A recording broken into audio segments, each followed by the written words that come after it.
दोस्तों, वास्तु में जब भी दिशाओं की बात आती है तो आपको ध्यान करना चाहिए कि अगर आपका नॉर्थ कोई यहाँ पे आ रहा है, उसके बाद आपका ईस्ट, अगर नॉर्थ यहाँ आ रहा है तो ईस्ट यहाँ आएगा,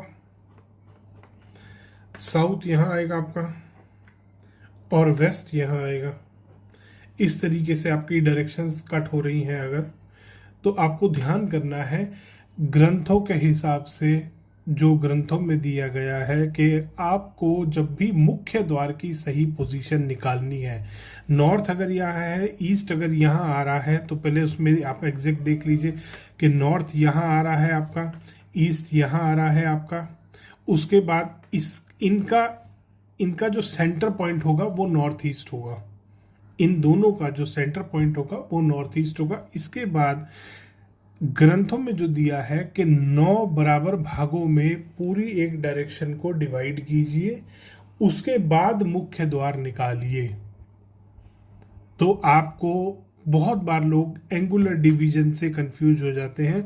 लोग क्या सोचते हैं कि एंगुलर डिवीजन एक चक्रा इसके ऊपर लगा दिया, जहाँ पे भी आपकी दिशा निकली वहाँ पे वो मुख्य द्वार निकाल लेते हैं। इस तरीके से कभी भी, क्योंकि एंगुलर डिवीजन में क्या होता है, जब आपका लंबा प्रेमाइस होता है तो उसमें यहाँ पे तो पद कम बनते हैं, यहाँ पे पद ज़्यादा बनते हैं, तो वो पद विन्यास क्या रह जाता है, वो 8/3 का, यहाँ 3 आ गए, यहाँ 8 पद आ गए।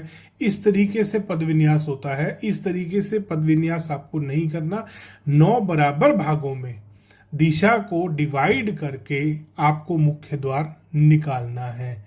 ईस्ट अगर यहाँ आ रहा है, आपको ईस्ट का तीसरा और चौथा पद देखना है कहाँ कहाँ आ रहे हैं, उसी के अकॉर्डिंग आपको मेन डोर निकालना है। उसके बाद आता है कंस्ट्रक्टेड एरिया। मान लीजिए आपने पहले प्लॉट का निकाल लिया, उसके बाद ये कंस्ट्रक्टेड एरिया आपका इतना बन रहा है।